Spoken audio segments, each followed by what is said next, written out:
It is Friday and we are getting ready to get on the road to go to Charleston, South Carolina for the Cooper River Bridge Run. This race is a 10K race, which is 6.2 miles, over the Cooper River Bridge. It starts in Mount Pleasant and goes into downtown Charleston. So it's me, my husband, my brother, his wife, and their son, my nephew, who's 14. He runs track, so this will be his first long distance run. And we're staying on the Mount Pleasant side. My nephew does really well for the hurdle event on his middle school track team, and this is his first year, so I'm excited for him to be able to come with us. In fact, here's a little peek at my nephew doing the hurdles. Yes. Get it, Zach. Oh my God. Oh my God. Get it, Zach. Oh my God, yes. So let's get on the road and get this done. Here is where the corrals begin. This is Corral K, Section K. Since there are so many people, 27,500 people in this race, they start them in waves. So the back part of the waves are going to be the walkers.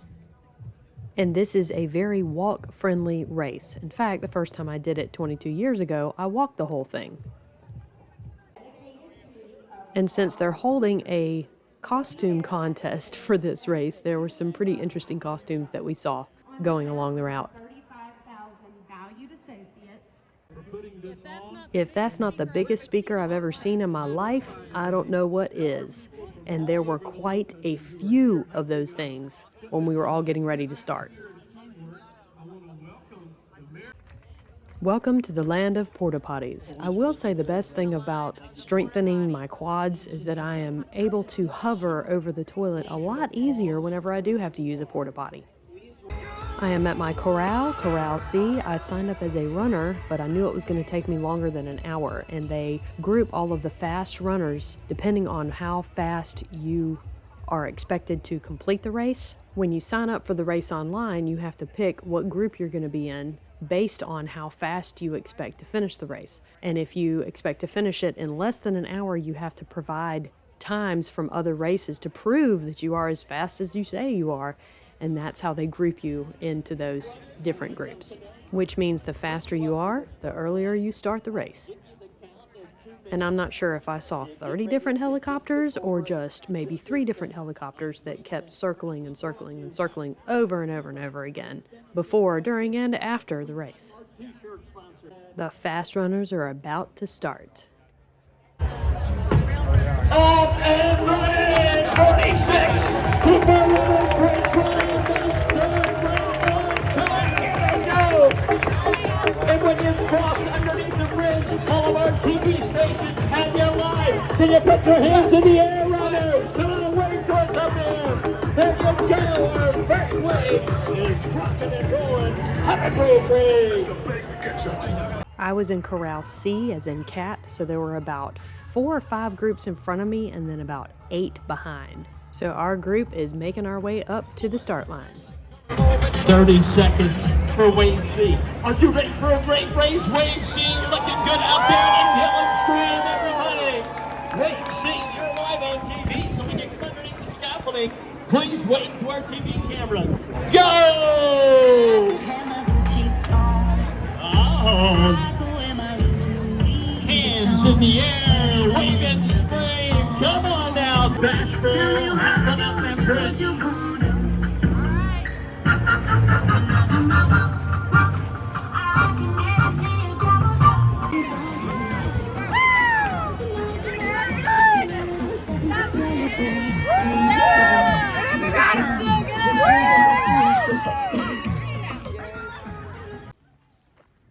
Here we are passing Patriots Point, and we run about 2 miles on the course before we actually get on the bridge to start crossing over.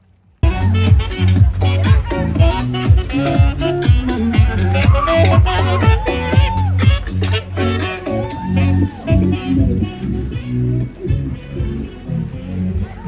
right, way to go, young man.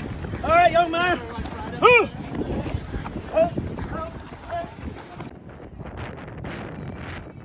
Let the incline begin.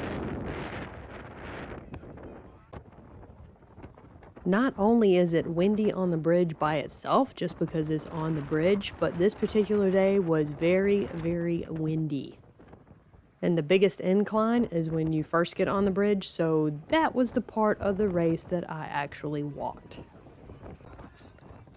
And in most races, you can find entertainment along the course. And it helps. And if you've ever been on a bridge, a very, very big bridge with thousands and thousands of people and a lot of wind blowing, you can actually feel it, the bridge start to sway. It's a little freaky. The incline was definitely the hardest part of the race, for sure.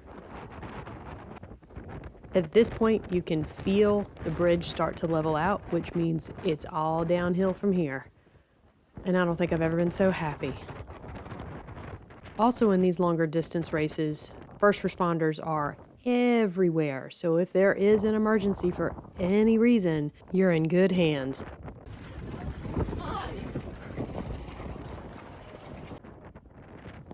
My best pace along the whole route was definitely going downhill. 2.2 miles to go. And that clock throws me off, so I'm really glad that they base this on chip times. When I cross the start line to the finish line, it is much more accurate. That was my favorite sign right there. Even when you get off the bridge, you still have about 2 miles to go through downtown Charleston. These people were working out with us, and I love these ladies doing their little spin class. They were awesome.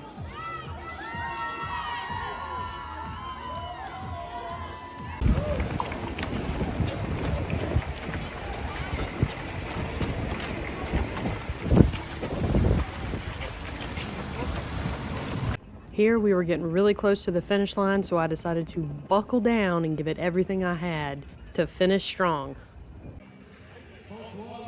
And we're done.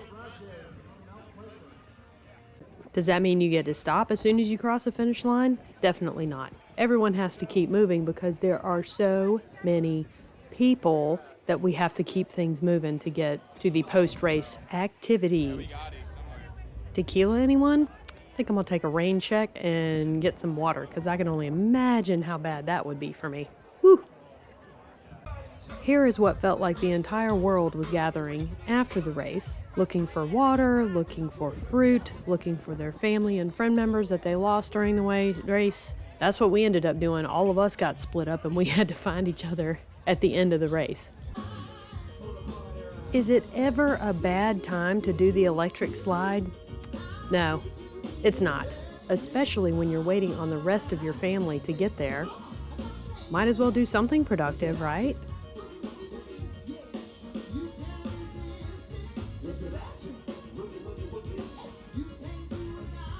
In the female overall division, she hails from Kenya, 33:50. That's her time today. Meet Joline Chematai. In second place, right on her heels, right behind her, 33:31. She hails from Kenya. Meet Sarah, 90.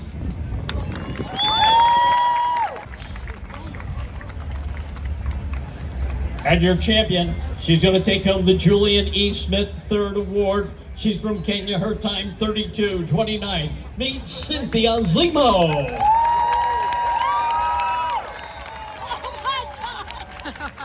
There's your top 10 ladies overall. 20, 23, 46 running in the Cooper River Bridge Run. Cynthia, Sarah, Joline, Annie, Molly, Cleo, Mercy, Paige, Alyssa, Anne Marie. Congratulations, ladies.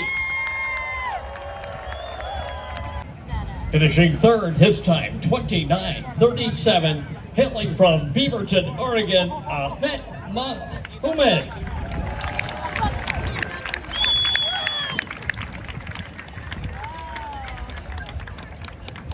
In second place, our runner-up from Kenya, 29:04 is his time, Shadrach Keeter.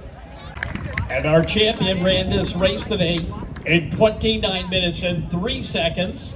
He hails from Kenya. Meet Athanas Kioko, your champion and recipient of the Julian E. Smith III Award, the top male finisher of the 2023 Cooper River Bridge Run. Proudly presented by Harris Teeter and Benefit Focus. Here we are riding a school bus to take the shuttle back to the starting line on the Mount Pleasant side. You can stay anywhere in Charleston and they offer shuttles at multiple different locations. And since we stayed on the start line end, we got on the shuttle in downtown Charleston, went across the bridge again, this time with a different view, and went back to the start line to get back to our car to head back to the hotel. This is definitely more of a process than what we're used to with any of the small local races, but this is most definitely a bucket list race. You do it for the experience. And one thing that we did realize with the shuttles is that there was a super long line that we were waiting in that wasn't for our shuttle, so we had to search and find which shuttle we were going to and bypassed literally thousands of people. So make sure you find out which shuttle you're taking and where it's taking off from. That will save you a lot of time and energy whenever you're trying to get back to go home, because at this point you're tired, you're hungry, you're ready to go. My nephew ended up with a time of 1 hour and 7 minutes, and before this race, he had never gone more than 2 miles.